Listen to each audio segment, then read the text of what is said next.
बच्चों, पिछले अध्याय में हमने अध्ययन किया था अमेरिकी वर्चस्व का, चाहे वो सैन्य शक्ति के अर्थ में था या फिर ढांचागत संरचना के अर्थ में था या फिर सांस्कृतिक अर्थ में था। अमेरिकी वर्चस्व का दौर हमने देखा और देखा कि किस हद तक पूरे विश्व में अमेरिकी वर्चस्व व्याप्त है। अब हम चलते हैं अपने अगले अध्याय की ओर, जिसका नाम है सत्ता के वैकल्पिक केंद्र। कि अमेरिकी वर्चस्व के बाद में क्या सत्ता के वैकल्पिक केंद्र विश्व मंच पर दिखाई दे रहे थे।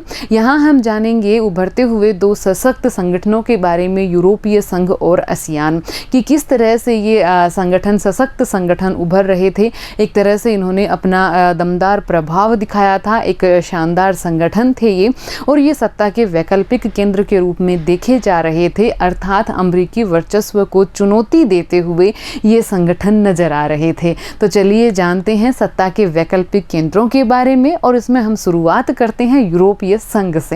यूरोपीय संघ एक संगठन है यूरोपीय देशों का। कैसे बना ये संगठन, क्या है इसके प्रभाव और क्या है इसकी सीमाएं, इनके बारे में हम जानेंगे विस्तार से। देखिए बच्चों, यूरोपीय संघ है ये दूसरे विश्व युद्ध की समाप्ति पर यूरोप के अनेक नेता यूरोप के सवालों को लेकर परेशान थे। दूसरे विश्व युद्ध ने अनेक मान्यताओं और व्यवस्थाओं को ध्वस्त कर दिया, जिसके आधार पर यूरोपीय देशों के आपसी संबंध बने थे। 1945 के बाद यूरोप के देशों में मेल मिलाप को शीत युद्ध से भी मदद मिली। अमेरिका ने यूरोप की अर्थव्यवस्था के पुनर्गठन के लिए जबरदस्त मदद की थी और इसे मार्शल योजना कहा गया था। मार्शल योजना यानी कि यूरोप की अर्थव्यवस्था के पुनर्गठन के लिए अमेरिका द्वारा की गई सहायता मार्शल योजना कहलाई थी। देखते हैं हम यूरोप का गठन। मार्शल योजना के तहत 1948 में यूरोपीय आर्थिक सहयोग संगठन की स्थापना होती है, और ये जो यूरोप का आर्थिक सहयोग संगठन है ये पश्चिमी यूरोप के देशों को मदद कर रहा था, और ये एक ऐसा मंच था जिसके माध्यम से पश्चिमी यूरोप के देशों ने व्यापार और आर्थिक मामलों में एक दूसरे को मदद की थी। अर्थात 1948 में जो ये यूरोपीय देशों का एक संगठन बना था, ये आर्थिक मदद के लिए था, व्यापार के लिए था। फिर हम थोड़ा सा आगे चलते हैं 1949 में, वहां पर गठन होता है यूरोपीय परिषद का, और ये जो यूरोपीय परिषद थी ये बनाई गई थी राजनीतिक सहयोग के लिए। यहाँ पहले आर्थिक सहयोग की बात थी और अब सहयोग पहुंच चुका था राजनीति तक, राजनीतिक सहयोग। 1957 में यूरोपियन इकोनॉमिक कम्युनिटी का गठन हुआ, और यूरोपियन पार्लियामेंट गठन के बाद इस प्रक्रिया ने राजनीतिक स्वरूप प्राप्त कर लिया। सोवियत गुट के पतन के बाद में इस प्रक्रिया में तेजी आई और 1992 में इसकी परिणति हो गई यूरोपीय संघ में। अर्थात यूरोपीय संघ हमारे सामने आता है 1992 में। अब हम देखते हैं यूरोपीय संघ की विशेषताएं। यूरोपीय संघ की समान विदेश नीति है और समान सुरक्षा नीति है। अर्थात जो यूरोपीय संघ है ये बहुत सारे यूरोपीय देशों का संगठन है, इनकी विदेश नीति और सुरक्षा नीति समान है। आंतरिक मामलों तथा न्याय से जुड़े मुद्दों पर इनका सहयोग है और साथ ही इनकी एक समान मुद्रा भी है। आर्थिक सहयोग वाली संस्था से बदलकर इसने राजनीतिक रूप ले लिया है और ये एक विशाल राष्ट्र राज्य की तरह काम करता है। अर्थात अपने आप को एक विशाल राष्ट्र की तरह, एक विशाल देश की तरह है, अपने आप को सामने रखता है, व्यवहार करता है, अपना प्रदर्शन करता है। इसका अपना झंडा है, अपना गान है, स्थापना दिवस है और अपनी मुद्रा है। अर्थात जैसे कि एक देश का अपना राष्ट्र ध्वज होता है, एक देश का अपना गान होता है, वैसे ही यूरोपीय संघ अपने आप को एक राष्ट्र के रूप में प्रदर्शित करता है। इनका अपना झंडा है, इनका अपना एक गान है, इनका अपनी एक मुद्रा है। तो इस तरह से ये एक राष्ट्र के रूप में अपने आप को संगठित करके राष्ट्रों ने और अपने आप को एक संगठन के अंदर जोड़ रखा है। अन्य देशों के मामले में साझी और विदेश नीति और सुरक्षा नीति है। नए सदस्यों को शामिल करते हुए ये सहयोग के दायरे में लगातार विस्तार कर रहा है। अर्थात इसमें नए सदस्य भी आकर जुड़ रहे हैं और ये जो नए सदस्य थे वो सोवियत खेमे के भूतपूर्व जो सोवियत खेमा था उसके पूर्वी यूरोप के राष्ट्र थे। तो इस तरह से ये मदद भी कर रहा है यूरोपीय संघ। यूरोपीय संघ के प्रभाव की हम बात करें तो तीन तरह के प्रभाव की हम बात करेंगे। यहाँ आर्थिक प्रभाव, राजनीतिक प्रभाव और सैनिक प्रभाव कि आर्थिक क्षेत्र में यूरोपीय संघ ने कितना प्रभाव विश्व मंच पर छोड़ा है, कहाँ तक पहुँच है आर्थिक प्रभाव के यूरोपीय संघ के। फिर हम बात करेंगे राजनीतिक प्रभाव की कि राजनीतिक दृष्टि से यूरोपीय संघ कितना प्रभावपूर्ण है, इसकी बातें कितनी हद तक मायने रखती हैं। और फिर हम बात करेंगे सैनिक प्रभाव की, तो यूरोपीय संघ की सैनिक शक्ति है वो कितनी महत्वपूर्ण है, कितनी बलवती है और कितनी शक्तिशाली है। तो चलिए सबसे पहले हम देखते हैं यूरोपीय संघ के आर्थिक प्रभाव को। यूरोपीय संघ के आर्थिक प्रभाव की बात करें तो 2016 में दुनिया की दूसरी सबसे बड़ी अर्थव्यवस्था था यूरोपीय संघ। इसका सकल घरेलू उत्पाद 17,000 अरब डॉलर था, जो कि लगभग अमेरिका के बराबर है। विश्व व्यापार में भागीदारी अमेरिका से 3 गुना है। जहां अमेरिकी वर्चस्व की हमने बात की थी पिछले अध्याय में, इसीलिए हम हर वक्त तुलना करते हैं यहाँ पर इन नए संगठनों की, इनके प्रभाव की, इनकी शक्ति की, कि क्या ये अमेरिकी वर्चस्व को चुनौती देने के करीब पहुँच पा रहे हैं। तो यहाँ देखिए आर्थिक प्रभाव में हम बात करें तो जो इसका सकल घरेलू उत्पाद है वो अमेरिका के बराबर है, और जो विश्व व्यापार में इसकी भागीदारी है वो अमेरिका से 3 गुना ज़्यादा है। अब हम लेते हैं राजनीतिक प्रभाव। तो सुरक्षा परिषद में भी यूरोपीय संघ का प्रभाव है। इसका कारण यूरोपीय संघ के 2 देश फ्रांस और ब्रिटेन हैं, वो सुरक्षा परिषद के स्थायी सदस्य हैं। हालांकि ब्रिटेन अब यूरोपीय संघ में नहीं रहा, लेकिन अगर हम जब ब्रिटेन यूरोपीय संघ में था तब के प्रभाव की बात करें तो निसंदेह है इसके 2 सदस्यों का सुरक्षा परिषद में स्थायी सदस्य के रूप में होना प्रभावपूर्ण तो इसे बनाता है। ईरान के परमाणु कार्यक्रम से संबंधित अमेरिकी नीतियों को इसने प्रभावित किया था, और साथ ही चीन के साथ मानवाधिकारों के उल्लंघन और पर्यावरण विनाश के मामलों पर आर्थिक निवेश और बातचीत की नीति प्रभावी रही थी। यूरोपीय संघ ने चीन के साथ मानवाधिकारों के उल्लंघन पर और पर्यावरण विनाश के मामले पर जो बात की वो समझौते से संबंधित थी, जो कि कहें कि एक बातचीत से संबंधित थी, और यूरोपीय संघ का जो तरीका है वो बातचीत का है, समझौते का है। तो ये नीति हमेशा यूरोपीय संघ की प्रभावपूर्ण रही है, कारगर रही है, और इसने अपना प्रभाव कहीं कि राजनीतिक मंच पर कहीं ना कहीं बहुत हद तक छोड़ा है। अब हम चलते हैं सैनिक शक्ति की ओर। तो दुनिया की सबसे बड़ी सेना यूरोपीय संघ के पास है। कुल रक्षा बजट है वो अमेरिका के बाद सबसे अधिक रक्षा बजट है। उसके बाद परमाणु हथियार भी इसके पास है, और अंतरिक्ष विज्ञान और संचार प्रौद्योगिकी, अंतरिक्ष विज्ञान और संचार प्रौद्योगिकी के मामले में यूरोपीय संघ का दूसरा स्थान है। तो देखिए हमने यूरोपीय संघ के प्रभाव और आर्थिक प्रभाव थे, राजनीतिक प्रभाव थे, सैनिक प्रभाव थे और महत्वपूर्ण प्रभाव थे। यहाँ यूरोपीय संघ अपने प्रभाव अच्छी तरह से हम देख पा रहे हैं कि पूरे विश्व मंच पर अपने प्रभाव प्रदर्शित कर रहा है। इतना प्रभावपूर्ण है ये संगठन, इतना कहें कि मजबूत है ये संगठन, एकजुटता है इस संगठन के राष्ट्रों में। कितने सारे राष्ट्र मिलकर अपने आप को एक बड़े राष्ट्र के रूप में, अधिराष्ट्र के रूप में और प्रदर्शित कर रहे हैं, व्यवहार कर रहे हैं। लेकिन फिर भी इस संगठन की कुछ सीमाएं हैं। क्या है वो सीमाएं, चलिए देखते हैं। कि अनेक मामलों में यूरोपीय संघ के सदस्य देशों की अपनी विदेश नीति और रक्षा नीति है, जो कई बार एक दूसरे के खिलाफ हो जाती है। अर्थात यूरोपीय संघ के जो सदस्य राष्ट्र हैं उनकी अपनी विदेश नीति और रक्षा नीति भी है, और क्योंकि सभी देशों की अलग अलग विदेश नीति और रक्षा नीति है तो बहुत बार ये नीति एक दूसरे के खिलाफ हो जाती है। अगली सीमा है कि यूरोप के कुछ हिस्सों में यूरो को लागू करने के कार्यक्रम को लेकर काफ़ी नाराज़गी है। यूरो जो एक मुद्रा यूरोपीय संघ ने लागू कर रखी है उसको सभी सदस्य राष्ट्रों ने स्वीकार नहीं किया। यही कारण था कि ब्रिटेन की पूर्व प्रधानमंत्री मार्गरेट थैचर ने ब्रिटेन को यूरोपीय बाजार से अलग रखा था। इससे विदेशी रक्षा और मामलों में काम करने की शक्ति है वो सीमित होती है। यहाँ एक बात और हमें ध्यान रखनी है कि 31 जनवरी 2020 को ब्रिटेन यूरोपीय संघ से अलग हो गया है। तो ये भी एक यूरोपीय संघ की सीमा है। एक शक्तिशाली राष्ट्र ब्रिटेन, जो कि सुरक्षा परिषद का स्थायी सदस्य भी है, एक समृद्धिशाली, एक विकसित राष्ट्र जो कि यूरोपीय संघ से अब अलग हो चुका है, तो निश्चित रूप से यूरोपीय संघ की शक्ति में कहीं ना कहीं कमी आई है। अब हम बढ़ते हैं अपने अगले संगठन की ओर, जो है दक्षिणी पूर्वी एशियाई देशों का संगठन, जिसका नाम है आसियान। ये संगठन भी क्या यूरोपीय संघ के समान ही एक महत्वपूर्ण और मजबूत संगठन है।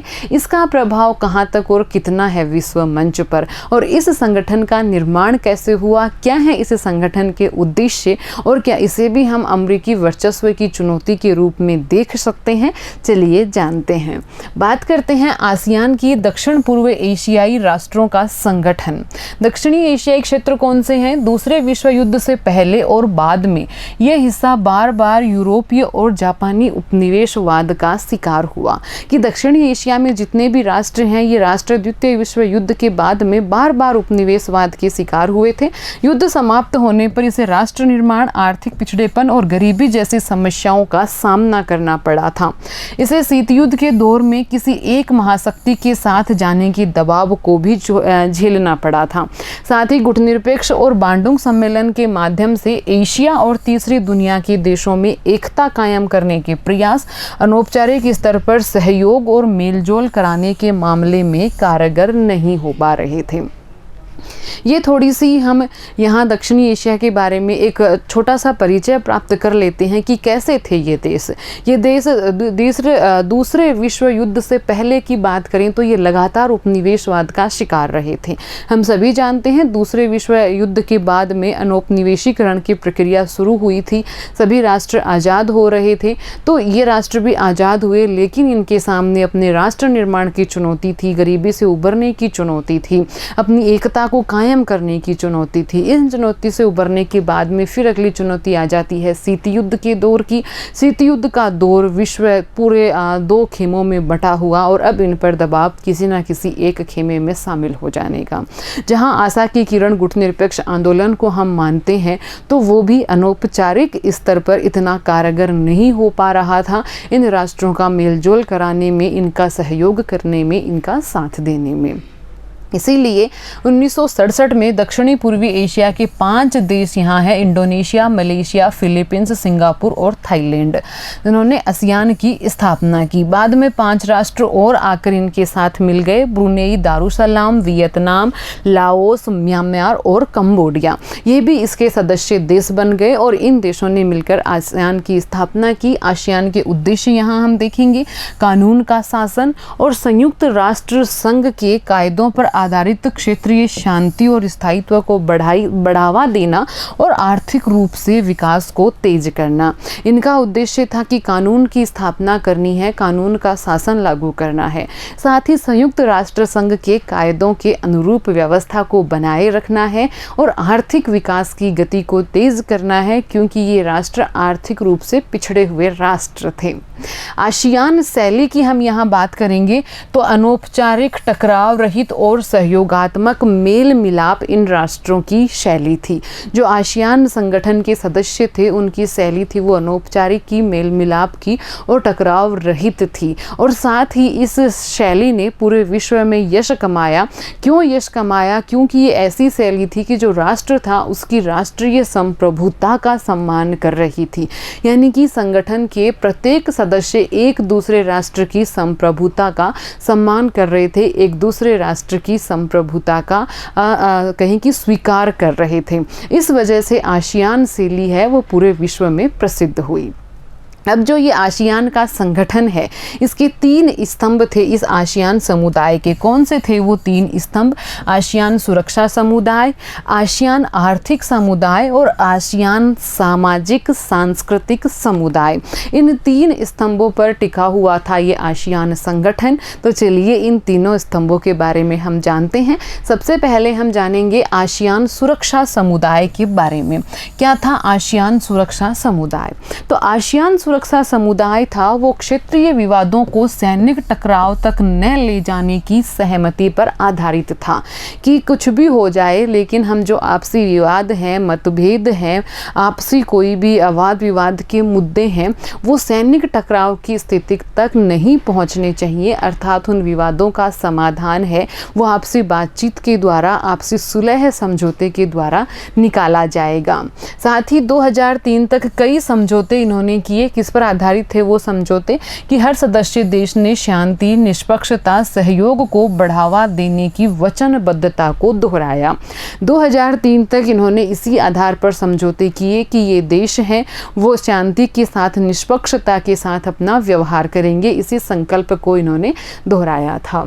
सदस्य देशों की सुरक्षा और विदेश नीतियों में तालमेल बनाने के लिए 1994 में आसियान क्षेत्रीय मंच ARF की स्थापना की गई कि जो सदस्य देश हैं उनकी सुरक्षा नीतियां हैं, उनकी विदेश नीतियां हैं, उनमें आपसी और तालमेल बना रहे, इसके लिए गठित होता है 1994 में ARF यानी कि आसियान रीजनल फोरम, आसियान क्षेत्रीय मंच। अब हम लेते हैं अगला समुदाय आसियान का, जो है आसियान आर्थिक समुदाय। क्या था आर्थिक समुदाय? आर्थिक समुदाय था सदस्य देशों का साझा बाजार और उत्पादन का आधार तैयार करना, कि आसियान के जो सदस्य देश हैं उनका एक साझा बाजार तैयार किया जाएगा और उनके उत्पादन का एक आधार तैयार किया जाएगा। इस इलाके के सामाजिक और आर्थिक विकास में मदद करना, इसका हम एक उद्देश्य कह सकते हैं। अर्थात जो दक्षिणी पूर्वी एशिया है उसके आर्थिक विकास में मदद करने की इन्होंने अपनी वचनबद्धता दोहराई और साथ ही साझा बाजार और उत्पादन का आधार तैयार करने के प्रयास आर्थिक समुदाय द्वारा किए जा रहे थे।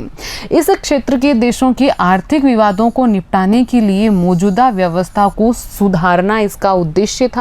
निवेश, श्रम और सेवाओं के मामले में मुक्त व्यापार क्षेत्र बनाने के प्रयास हुए और इस प्रस्ताव पर बातचीत की पहल अमेरिका और चीन ने कर दी। मतलब कि इनको निवेश, श्रम और सेवाओं के मामले में मुक्त व्यापार क्षेत्र बनाने का प्रयास ये कर रहे थे। अगला समुदाय है, अब हम जानेंगे आसियान के प्रभाव के बारे में। इस आसियान के प्रभाव क्या क्या हैं संपूर्ण विश्व पर, तो चलिए जान लेते हैं। इसके विजन दस्तावेज 2020 में अंतर्राष्ट्रीय समुदाय में आसियान की एक बहुमुखी भूमिका को प्रमुखता दी गई है। टकराव की जगह बातचीत की नीति से आसियान ने कंबोडिया के टकराव को समाप्त किया था।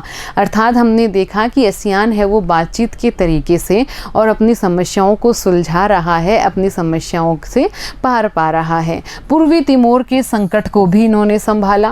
पूर्वी एशियाई सहयोग पर बातचीत के लिए 1999 से नियमित रूप से वार्षिक बैठक आयोजित हो रही हैं और इन बैठकों के द्वारा आपसी सहयोग, आपसी मेल मिलाप, आपसी समझौते की नीति निरंतर जारी है। 2010 में आसियान भारत मुक्त व्यापार क्षेत्र की व्यवस्था लागू हुई। आसियान की ताकत है अपने सदस्य देशों, सहभागी सदस्यों और बाकी गैर क्षेत्रीय संगठनों के बीच लगातार संवाद और परामर्श। आज बहुत सारे देश हैं जो कि आसियान के साथ संधि और समझौता करके मुक्त व्यापार क्षेत्र स्थापित कर रहे हैं। भारत भी उनमें से एक है और आसियान के सदस्य देशों की सबसे बड़ी ताकत ही यही है कि आसियान संवाद के द्वारा, आपसी सहयोग के द्वारा, परामर्श के द्वारा कार्य कर रहा है और ये बात आसियान को बड़ी प्रभावपूर्ण बना रही है। तो जाना हमने एक संगठन यूरोपीय संघ और दूसरा संगठन आसियान के बारे में। यूरोपीय संघ हमने देखा कि यूरोपीय देशों का एक शक्तिशाली संगठन है, वहीं आसियान दक्षिणी पूर्वी राष्ट्रों का एक शक्तिशाली संगठन है। अब लेते हैं प्रश्न। तो प्रश्न संख्या 1, यूरोपीय संघ की स्थापना कब हुई? यह अमेरिकी वर्चस्व को चुनौती देने में कहां तक सक्षम है? यूरोपीय संघ की स्थापना कब हुई? बहुत अच्छे से आप बता सकते हैं। और ये अमेरिकी वर्चस्व को चुनौती देने में कहाँ तक सक्षम है? तो इसमें आपको इसका आर्थिक प्रभाव बताना है, इसका राजनीतिक प्रभाव बताना है और इसका सैनिक प्रभाव बताना है कि ये भी अमेरिका के करीब पहुँच जाता है कई बार बहुत सारे प्रभावों के अंतर्गत। तो अमेरिकी वर्चस्व को कहीं ना कहीं इससे चुनौती मिल सकती है। प्रश्न संख्या 2 लेते हैं। आसियान क्या है और इसके गठन के क्या उद्देश्य हैं? हम बता सकते हैं आसियान क्या है? दक्षिणी पूर्वी एशियाई राष्ट्रों का एक संगठन है। और क्या है इसके उद्देश्य? बहुत अच्छे से हमने जाने हैं कि किस तरह से, किन मुद्दों पर आधारित ये सहयोग की एक नीति है, आर्थिक विकास का एक तरीका है, कैसे आपस में ये राष्ट्र एक दूसरे को सहयोग देकर इस संगठन को निरंतर और मजबूत बना रहे हैं। तो इस बारे में भी आपको बताना है। आसियान ने अपनी कौन सी शैली से अंतर्राष्ट्रीय स्तर पर यश कमाया? ये भी हमने ध्यान से पढ़ा था। आसियान से शैली के बारे में कि आसियान शैली आपसी सहयोग की, बातचीत की, समझौते की और जो सदस्य राष्ट्र हैं उनकी राष्ट्रीय संप्रभुता के सम्मान की, और इस शैली ने अंतर्राष्ट्रीय स्तर पर यश कमाया है। तो ये था अपने 2 संगठनों का पूरा एक तरह से कहें कि वर्णन, आसियान और यूरोपीय संघ। अगले वीडियो में हम लेंगे चीन के बारे में कि चीन कैसे एक उभरती हुई अर्थव्यवस्था है और कैसे एक मजबूती से, तेजी से आगे बढ़ता हुआ एक राष्ट्र है। तो क्या ये भी अमेरिकी वर्चस्व को चुनौती दे सकता है? इस बारे में हम विस्तार से जानेंगे हमारे अगले वीडियो में। तब तक के लिए धन्यवाद।